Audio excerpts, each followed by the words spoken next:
আমরা হচ্ছি বিশ্ববিদ্যালয় এবং বিশ্ববিদ্যালয় পার্শ্ববর্তী এলাকার মালিক, আমরা জমিদার, ঠিক কিনা?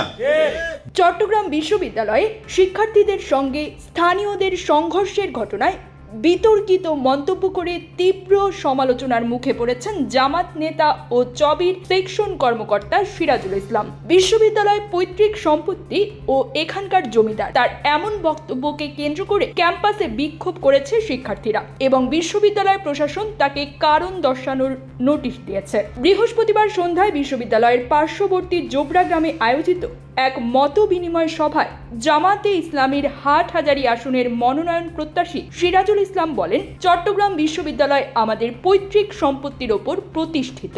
আমরা জমিদারের ওপর কেউ হস্তক্ষেপ করবে এটা আমরা মেনে নেব না। মাছে ভাতে বাঙালি, আর সেই মাছ পেতে আসুন লন্ডন ফিশ নেটে। জি হ্যাঁ, ইস্টহ্যাম পুরাতন টাউন হলের সন্নিকটে আপনার প্রিয় মাছের সম্ভারে ভরপুর। আসুন, দেখুন, বাজার করুন ছোট বড় সব ধরনের মাছ। বাহ, একই ছাদের নিচে প্রয়োজনীয় সবকিছু পাওয়া যায়। তিনি আরো বলেন, বিশ্ববিদ্যালয় যদি আমাদের যথাযথ সম্মান না করে তবে আমরা জনগণ নিয়ে প্রয়োজনীয় ব্যবস্থা গ্রহণ করব।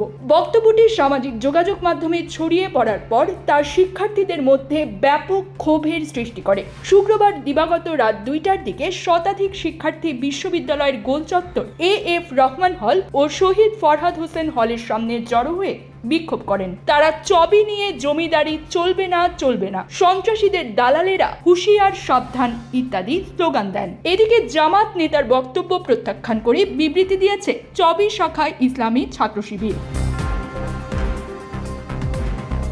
শনিবার সকালে সংগঠনটির প্রচার সম্পাদক মোহাম্মদ ইশাক ভুঁইয়ার স্বাক্ষরিত বিবৃতিতে বলা হয়, সিরাজুল ইসলামের বক্তব্য অহংকারী ও শিক্ষার্থীদের জন্য অপমানজনক। এটি প্রকৃত সন্ত্রাসীদের অপকর্মকে আড়াল করে এবং স্থানীয় সন্ত্রাসীদের দায়মুক্তি দেয়। একই সঙ্গে সভায় উপস্থিত ছাত্র শিবির নেতা হাবিবুল্লাহ খালেদের বক্তব্য সঠিকভাবে বাস্তবতা তুলে ধরতে না পারায় দুঃখ প্রকাশ করা হয়েছে। বিশ্ববিদ্যালয়ের প্রশাসনিক পদেও দায়িত্ব পালন করা সিরাজুল ইসলামের এ ধরনের বক্তব্যে ক্ষোভ প্রকাশ করেছে বিশ্ববিদ্যালয় প্রশাসনও। শনিবার 6 সেপ্টেম্বর বিশ্ববিদ্যালয়ের ভারপ্রাপ্ত রেজিস্ট্রার অধ্যাপক ডক্টর মোহাম্মদ সাইফুল ইসলাম স্বাক্ষরিত এক নোটিশে তাকে 3 দিনের মধ্যে লিখিত ব্যাখ্যা দিতে বলা হয়েছে। তিনি বর্তমানে রেজিস্ট্রার দপ্তরের ব্যক্তিগত নথি শাখার সেকশন কর্মকর্তা হিসেবে দায়িত্ব পালন করছেন।